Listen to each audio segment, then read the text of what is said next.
Yeah, and I think, Andreas, what you touched upon there is a word that I'm hearing all the time and interviews I'm doing with different people across different industries. It's that business continuity. You know, people keep talking about business continuity, and it's obviously it's critical and it's vital to the economy. But just in relation to what you said about business continuity, what's your definition of business continuity, and are there any predefined requirements to fulfill in terms of that? Yeah, basically we define business, or I'm defining business continuity management as a proactive crisis management. Proactive crisis management. It means you have to be optimal prepared in the event that IT supported processes, services or systems are impaired or drop out. And that is what we are doing here. We're helping the organization to achieve that compliance with local or with international initiatives. So just to give you one example, there is the NCEMA, which is called National Emergency Crisis and Disaster Management Authority, here in the UAE. So they are initiating global local activities, and they are empowered by the government. So we follow those ones. Or on the other hand, if you look to the international world, you have international requirements, for example, like ISO 22301, which gives you also quite some guidelines and requirements what to fulfill for business continuity. Staying on the topic of business continuity, can you explain to us how you develop the business continuity management system for organization and what represents the anticipated results of that? Yeah, I mean, basically, we try to make it quite simple and easy in the overview. So what we have done a three-stage concept. We developed a three-stage concept for business continuity management.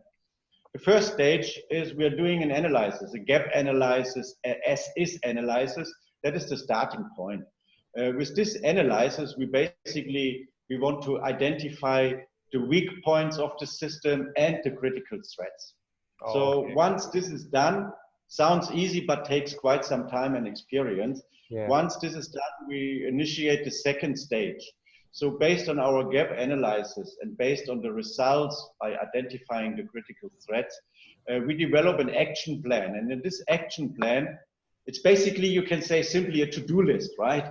So we develop an action plan determining what kind of real world protection requirements we can apply here, referring to what I said before, National Emergency Crisis Disaster Management Authorities, referring to international standards, and then applying those so-called real world protection requirements to this scenario. And the last stage is the third one and the final stage. Here we develop an emergency strategy for the most rapid possible business recovery. So this emergency strategy has the only focus to recover the business as soon and as quick as possible. So this is in a nutshell the three stages. And if you do a properly implementing and successful business continuity system, if you have this, it will merely help organizations and governments to overcome now this economic challenging situation of the COVID-19 crisis. And I think also very, very unique and area to be protected is the energy and utility. As you can imagine, in those crises where we have shutdowns, where we have people staying at home, if the power is not there anymore and the utility sector is not working, the crisis will be far worse.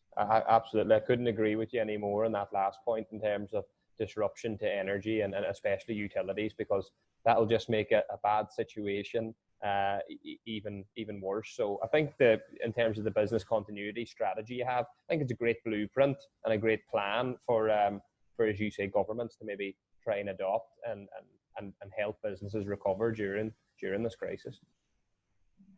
Yeah, definitely. I mean, this is the only way. You never know what will be the outcome, but be prepared for any eventuality and mitigate the risk as much as possible. But life is not without risk, so a remaining portion is still there.